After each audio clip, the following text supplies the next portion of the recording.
Bienvenue à cette activité préparatoire numéro 5 qui porte sur la réplication de l'ADN. Capsule 2. Notez que les événements reliés au phénomène se déroulent simultanément et que c'est pour des raisons d'ordre pédagogique et pour simplifier que nous les présentons de façon séquentielle. Cette deuxième capsule porte sur la fabrication des nouveaux brins d'ADN. On appelle cette étape la polymérisation.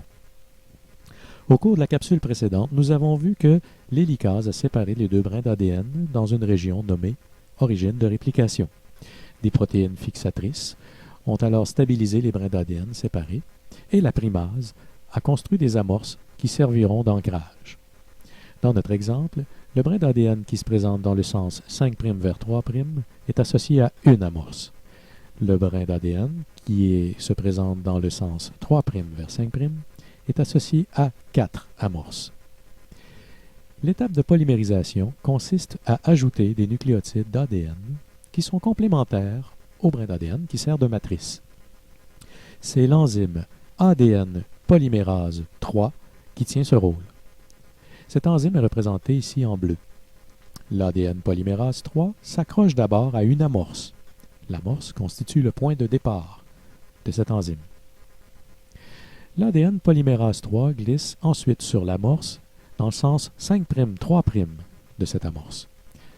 L'ADN polymérase 3 ajoute ensuite des nucléotides en 3' de l'amorce qui lui a servi d'ancrage.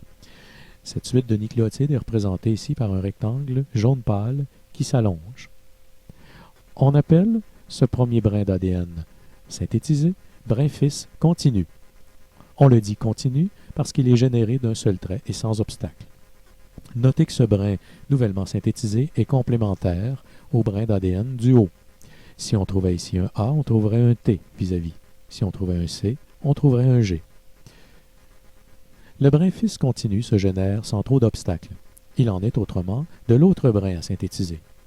En effet, l'ADN polymérase 3 circule toujours à sens unique. Elle se dirige toujours dans le sens 5' vers 3' de l'amorce d'ARN. Elle ne peut faire autrement. L'ADN polymérase 3 se fixe donc sur une première amorce et se met à glisser dans le sens 5' vers 3' de cette amorce. Au bout de l'amorce, l'ADN polymérase 3 ajoute des nucléotides complémentaires au brin d'ADN. L'ADN polymérase 3 se fixe ensuite sur une autre amorce plus récente et ajoute des nucléotides d'ADN en 3' de cette amorce.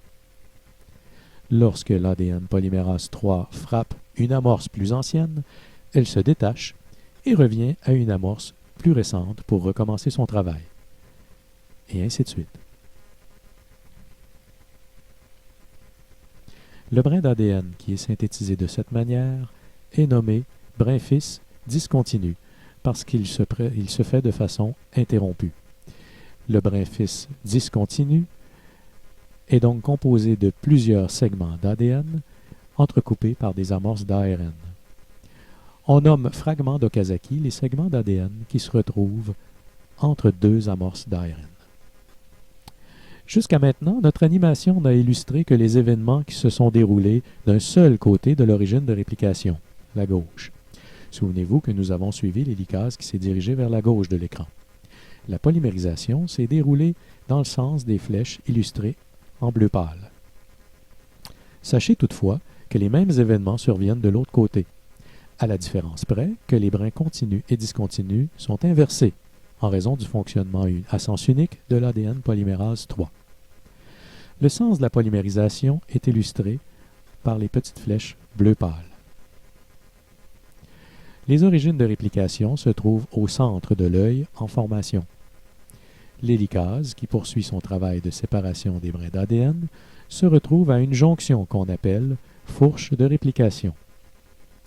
L'ensemble de cette structure qui s'agrandit à mesure que les enzymes travaillent prend le nom d'œil de réplication. L'œil de réplication prend de l'expansion dans les deux sens. Ne perdons pas de vue que plusieurs œils de réplication ont été formés en même temps et que chacun de ces œils prend de l'expansion dans les deux sens.